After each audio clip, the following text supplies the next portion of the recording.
Here with us this evening, I'm Terry Brewer. And I'm Lauren Brooks. Highway 216 near Coaling is at a complete standstill right now. Lakeview police saying traffic in both directions will be stuck for at least the next 3 hours. Here's why. A crash involving an 18-wheeler that was loaded down with coal. Lakeview police saying the big rig crashed with a car. It happened in the area between Connie Drive and Hannah Hill. Ambulances were called to the scene, but Lakeview police told us no one appeared to have suffered any serious injuries. Right now, all the lanes of Highway 216 are blocked. Officials urge you to take a different route or you will be stuck in traffic. And stormy weather swept across our area this afternoon. Are we in store for a rocky night? We've got a live look at Tuscaloosa from our WVUA tower camera. It's a little bit cloudy out there, so could more rain be on the way tonight? For a first look at your weather, let's go to Chief Meteorologist Richard Scott. Hey there, Richard. What's ahead tonight? Yeah, Terry and Lynn, a lot of rain to talk about right now. And all this activity is scattered, but some pretty healthy thunderstorms you saw with our tower camera looking off towards the west, and that's over western Tuscaloosa County, out towards Coker and Buell, and that's moving off towards the east. And nothing is severe, but there's going to be a lot of cloud ground lightning. So if you're outdoors in western or northern Tuscaloosa County or anywhere in Tuscaloosa County once these storms arrive, just head on indoors for a while. Even down in northern Greene County, that line of storms extends. Now back in central and east Mississippi, more healthy thunderstorms developing below severe limits, but they are moving in our general direction towards the north and east. So Sumter, Marengo counties, a heads up, showers and storms are coming your way. And a lot of rain over the next 24 to 36 hours. Area low pressure develops southwest of us. Going to spread lots of tropical moisture and rain our way. And quickly, here's our forecast tonight. We're talking temperatures back around 67 by 10. It will be muggy tonight. But what about your weekend forecast? We're talking more rain chances just down the road. Your forecast is coming up. Thank you, Richard. New for you at 5 o'clock tonight, 2 Alabama professors are drawing attention to Tuscaloosa's rebuilding efforts through an opinion article published in the Wall Street Journal. University of Alabama professor David Beto and Troy University professor Daniel Smith published an article for the Wall Street Journal on Saturday. It compared Joplin, Missouri's tornado recovery to Tuscaloosa's recovery efforts. The article brings to light problems Tuscaloosa business owners are facing in the recovery process and the timeliness of rebuilding. Tuscaloosa Mayor Walt Maddox reminds Tuscaloosa residents rebuilding takes time, while Beto believes in Joplin's rebuilding efforts.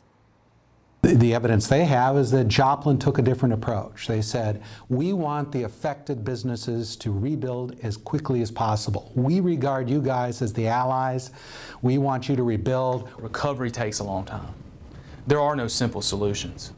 And on one hand, you can't say we don't want government involved. And on the other hand, you can't say why hasn't government fixed it? And that's basically what's being argued in the piece. We'll have more about the Wall Street Journal opinion piece and what Mayor Walt Maddox is saying about it coming up tonight on WVUA News at 6. If you're planning to take part of the University of Alabama's Remembrance Day of Service, tomorrow is the deadline to register. The day of service is set for Saturday, April 21st. Volunteers will help clean and work on areas affected by the April 27th tornado. They'll work at 3 different sites along the storm path. Lisa Elizondo with the UA Student Government Association told us this day of service is about helping people move to the next stage of recovery. Last April was a lot about kind of reflecting and thinking about our losses as a city, as a town, as a university, and as a community. And this year is really about focusing on the rebuilding. How do we move forward? The deadline again to register for UA's Day of Remembrance service is tomorrow, April 17th.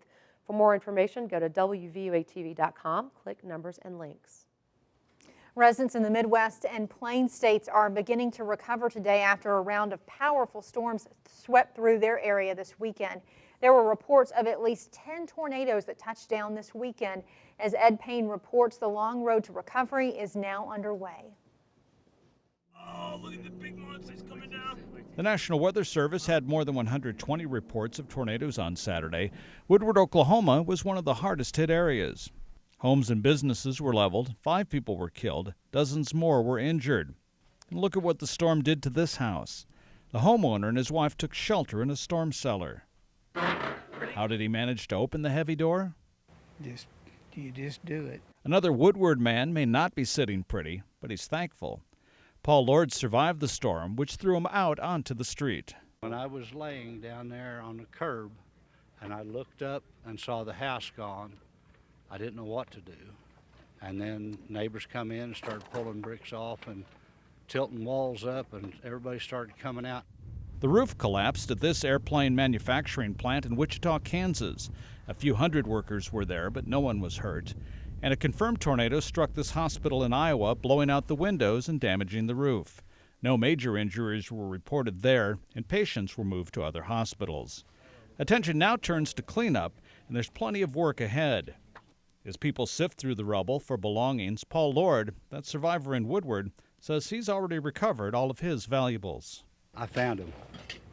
My son, my daughter, son-in-law, my grandbabies, my wife. Everything else just brick and stick, and they're all easily replaced. I'm Ed Payne reporting. So far, there have been at least 5 reported deaths from Woodward as a result of the reported tornado. On your Crime Watch, we now know the identity of a body discovered in Tuscaloosa County. And authorities say the victim was murdered. According to Tuscaloosa Metro Homicide Captain Lloyd Baker, the victim is 50-year-old Greta Excel Johnson of Northport. Now, we've reported Johnson's body was discovered Thursday inside an abandoned mobile home on Sanders Ferry Road. Baker says Johnson died as a result of blunt force trauma. He said she was last seen March 3rd and reported missing to Northport Police March 9th. Baker says the homicide is under investigation by the Tuscaloosa Metro Homicide Unit.